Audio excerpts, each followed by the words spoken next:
Хоосон улс төржилт биш мэрэгжлийн холбоодын шинжлэх ухаанч судалгаа дүгнэлтээр тулгуурлаж үйл ажиллагаагаа явуулна гэдгээ тунхаглаад байгаа шударга иргэдийн нэгдсэн эвсэл намын удирдлагууд мэрэгжлийн холбоодын төлөөлөлтөд уулзсаар байна. Энэ 7 хоногийн тухайд хөнгөн аж үйлдвэрийн салбарынхантай уулзсан бол үүний дараа хүний эрхийн чиглэлээр үйл ажиллагаагаа явуулдаг төрийн бус байгууллагуудын төлөөлөлтөд уулзаж санал солилцжээ.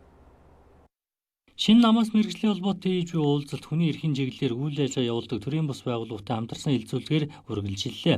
Уулзалтад төрийн бус байгууллагын удирдлага төлөөлөл болох хүмүүс оролцсон бөгөөд Монголын нийгэм салбар бүрт хүний эрх зөрчигдсөөр байгаа шүүмжлэлтэй хандаж хүний эрхийн зөрчлийн талаар тодорхой жишээнүүд дурдж хэрхэн шийдвэрлэж болох талаар санал солилцсон юм а. Одоо юу гэхээр та нар дараагийн хууль өөрснийхөө салбарын лидерүүдийг оруулаад ирж байна.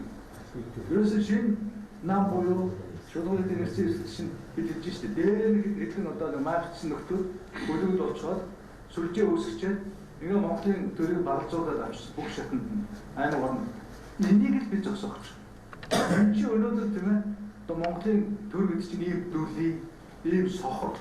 Үндсэн хуулийн 2.16 дотор байгаа бүх заалтуудын хэрэгжилт хангалттай байна.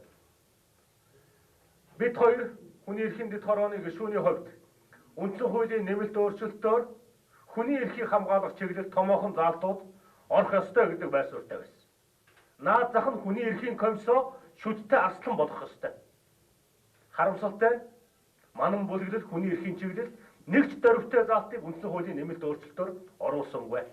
Өнөөдрийн нөхцөл байдалд эрх мэдлэлнүүд үйлдсэн хэрэгээ нуун дадлахын тулд ямар ч хэмжээмгүй хүмүүсийг хэрэг татан оруулж шийтгэж байгаа шүүмжилж байна. Цаашдаа төрийн бүх шатны үйл ажиллагаа мэргэжлийн байнахаас илүүтэй хэсэг бүлэг этгээдийн хувийн ашиг сонирхол нийцсэн байдлаар явж иргэдэд сэтгэл ханамжийн баталгаа өгч чадахгүй байгаа юм. Тиймээс мэргэжлийн холбоотын үйл ажиллагаа шинэ намын үйл ажиллагаатай уялдаатай болохыг онцолжээ.